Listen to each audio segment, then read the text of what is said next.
Cosmic greetings! Welcome gods, demigods, mortals, and everything in between. Welcome to our very first episode of ClockThatTea in Mythology. I'm Artemis, goddess of the hunt, wilderness, and my darling wild animals. And I, of course, am Athena, goddess of wisdom, war, and crafts. Today, we'll be talking about all of those annoying misogynistic guys that we just can't get rid of. Athena, how are you feeling? Let me tell you, I'm excited to get some perspective on what could be going on in those empty heads of theirs. You know, sometimes I really do appreciate that my wild animals aren't quite as unpredictable as them. I couldn't have said it better myself. And you won't believe what guests we have in store today. But first, how about a word from one of today's sponsors? A&A Strings and Things has all of your needs, if only they have strings. Pop on by at 222 Olympus to get your perfect bow and arrow set, lyre, harp, and more. This is proudly presented by your very own Artemis and Apollo. 1% discount is available for members of the family. Thank you, A&A. Now, our first male guest is none other than the king of the gods himself. Now, Daddy really has made some interesting choices, hasn't he? Let's get him in here. Welcome, Father, Zeus, Cloud Gatherer, Thunderer. Daughters, how great it is to see you. Now we're just talking about me, right? I can't tell you how eager I am to get my achievements the respect they deserve. You know, recently, I actually saved this maiden from... Okay, so, Zeus, we actually have a few questions to ask you today, if you don't mind. Oh, right, yes. Well, I suppose that's what I'm here for. So, jumping right in, how many women would you say you have coerced into sleeping with you over the centuries, if you had to guess? Haha, well, I'm not sure I would say coerced, you know. Many of them wanted me. I mean, come on, who wouldn't? Far too many to count, I might say. So you're saying that you didn't choose the women yourself? Well, of course I chose them. I couldn't let a chopped maiden bed me, a god. Right, so you chose your women and bedded them. What did you want out of that? Well, can't an immortal being like me just want to have a little fun every once in a while? You're married. The bed can only stay so interesting for eternity, am I right? I wouldn't know. So, Father, let me jog your memory here. Leda, Europa, Alcmene, ringing any bells? Well, yes, of course. Right. So, those women, they slept with you willingly? Well, Alcmene definitely did. You could even say that she was actually excited. Alcmene and I had a great time, and who's surprised that my kid was the super strong and amazing one? I mean, Iphicles was alright, but my Hercules? That boy really got my genes. He really takes after me. You know, Let's focus back here. Willingly? She willingly bedded you as her husband, Amphitryon. Dad, you tricked her into wanting to bed you. That's really not coercion? Okay, well, I suppose a little trickery was at play. Maybe I shouldn't have. And oh my, what is your obsession with turning into animals to get women? Hey, they're into it. They're so not. Oh yeah? You go talk to Europa and ask her if my bullishness wasn't absolutely enchanting.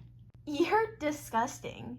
She may have been impressed by the beauty of the bull, Dad, but that does not mean you get the right to bed her. Did she ask you to do that? Do you mean, was she asking for it? Because let me tell you. You know good and well what I meant. Well, no, she didn't. And neither did Leda. Well, no, but... So you admit that you raped Leda as a swan? From what I understand, that doesn't really seem willing, does it? I suppose not. Glad we could make you see reason. So you won't be going around and forcing women into bed with you from now on, right? Because I bet you wouldn't like it too much if a goose descended upon you without permission, right? See, now swans are much prettier than geese. That's not really a fit. Right? Right. Good. You're dismissed. But Moving on, our next guest is actually a mere mortal. We all know him quite well after the fateful Battle of Troy. It's Menelaus. I thought you were going to say Achilles. I was kind of excited. Yeah, I think he would be more enjoyable to talk to, but he was almost always a pretty decent man in comparison to some others, so I really didn't want to attack him. Decent man? I think you mean sleeping with a man. I was always a better man than he was.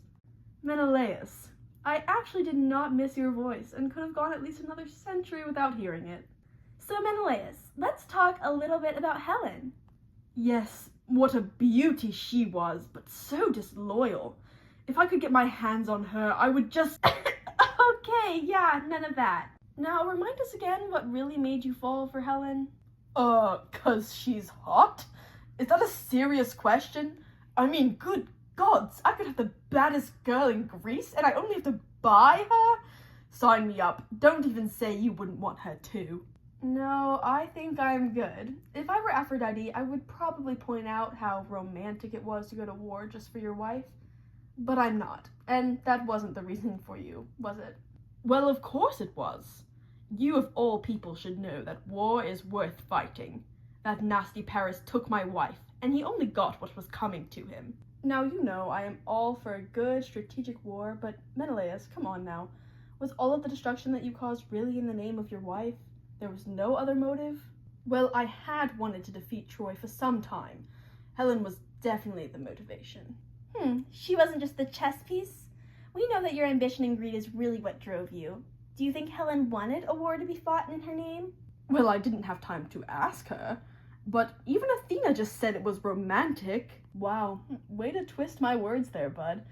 Aphrodite would say it was romantic, but oh yeah, she was the one who aided Paris in taking your wife, so maybe don't rely on her opinions too much. Helen didn't want the war, and you used her as an excuse for your own power-hungry motives. She's just a good-looking woman.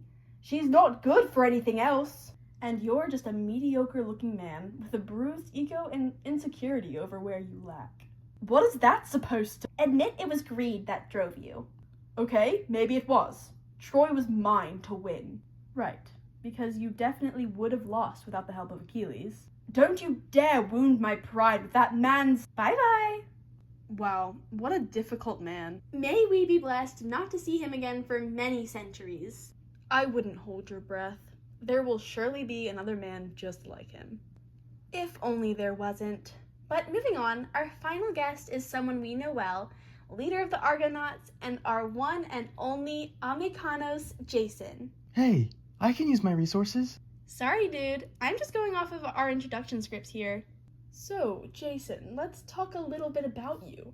You must be happy with how history painted you, yeah? The brave adventurer. Oh, of course, just what I was. I traveled far and wide for my kingdom and... It may be so, but many of us remember what happened after that.